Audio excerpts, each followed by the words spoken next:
Once upon a time, there was a area known as Turtle Island. Sick. That's what certain people refer to it as.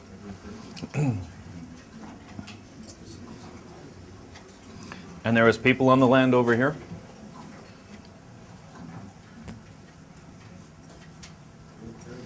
And this lady or some of her agents came over and met with these people. And they said, look at all these resources you guys have. This is awesome. Can we set up shop and do some business?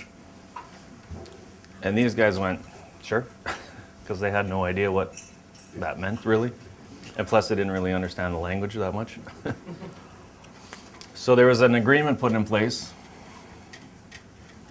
Most of you in the logging industry will know that there's usually a 60-40 agreement. Somebody comes in, logs your bush, right? It's the guy doing the work, and usually the people owning the property get it a cut like that. So what they agreed to do is set up a little store. And I'm not sure if I'm infringing on a copyright here, but we'll just call it a Walmart.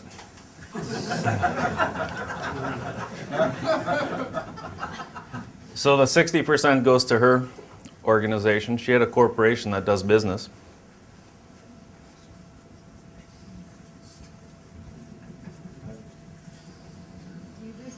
Known as Her Majesty.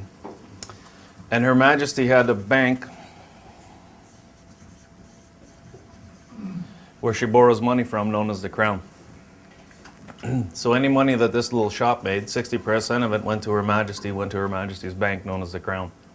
And they did her books for her. The 40% went to these people, but these people didn't really know what to do with it anyway. They didn't need it. So Her Majesty organized a trustee. Escrow?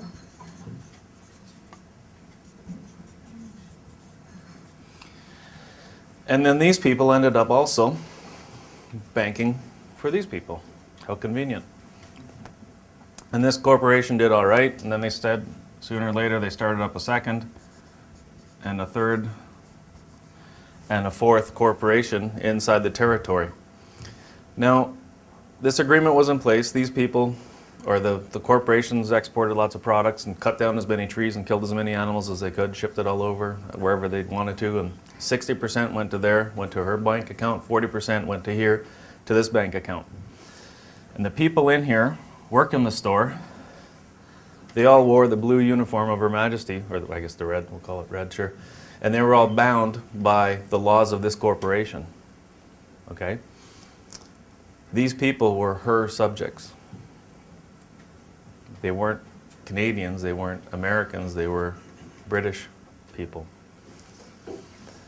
Then around that time, these people started traveling the world and they realized that they could issue passports, and they did.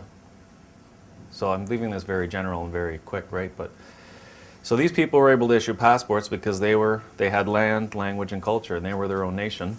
These people were subjects of her. Then after a while, these guys got into a little bit of financial trouble, and they merged. Upper Canada was still solvent, Lower Canada. Well, if the one was still solvent, that means the other one wasn't. So they merged these two, and they formed the province of Canada, and then the Crown renewed the loans to these corporations. And then after a while, they got into more trouble, and then they formed the Dominion of Canada. And then the Crown again renewed her loans to keep this corporation afloat. And of course, 40% every time something leaves here, 40% is going into the trust fund. These people here are still all wearing the Walmart uniform, being owned, the corporation being owned by Her Majesty, sitting on the land, having the right to do business here, and that's it. And these people are still cashing in still accruing their 40% into a trust fund. So then they started again building a railroad across, and that bankrupted this corporation again. And funny thing happened that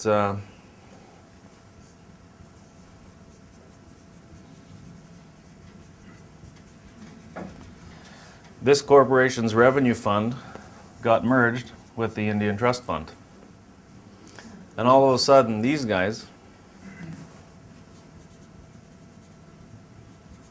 became a country and could issue passports.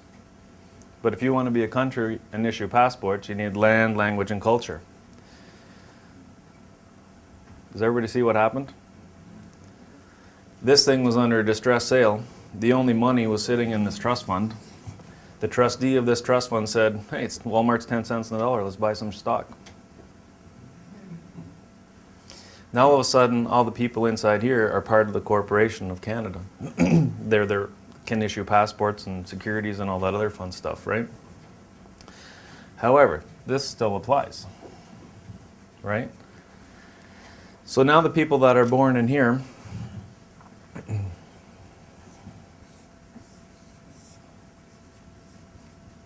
I'm going to speak in regards to Ontario because I know those documents a little better, although we have the British Columbia ones here. You'll see them. If somebody, well, you guys will know what they look like more than I will. If some little baby is born in here, that baby, well, because of the marriage contract, the baby is now the property of Her Majesty. This baby gets registered with the Vital Statistics Branch, the Register General, the Deputy Register, signs this document off and it says, I'm satisfied to the, somebody help me out, accuracy and completeness. Anyway, you look up the words on this, where the Register General signs off on this. When you look in that law dictionary, maybe somebody can do this as an exercise later, take a look at what a deed is. A deed must describe the property in full detail and be accurate and complete. This is the deed to this. There's also a law, the trust law, that says where an instrument is executed after July 1st, 1867, the holder thereof is deemed to be the trustee without conveyance of rights or title. Okay, in a nutshell. Something gets signed, the holder thereof is deemed to be the trustee. So what happened is, this instrument was executed. The holder thereof is whom? How many people have a statement of live birth? How many people have an original? How many people have a certified copy? Ah, where's the original? That's what I want to know. Birth certificate, statements of live birth are done under letters patent registration system under common law England under existing royal ancient charter. Common law existing royal ancient charter. She's got the original, she's holding the title to this. For everyone in here. Well, almost everyone. There's a few exceptions in the room. Okay, so she's holding the title to this. How many people have heard her referred to as the Queen Mum? Yep. How old is this? 1867? Usually you'll see that this is registered 2 to 3 days after the baby was born. Right. In 100 years from now, how old's the baby? 3 days. It's still 3 days. It never ages. This document always says it's 3 days old.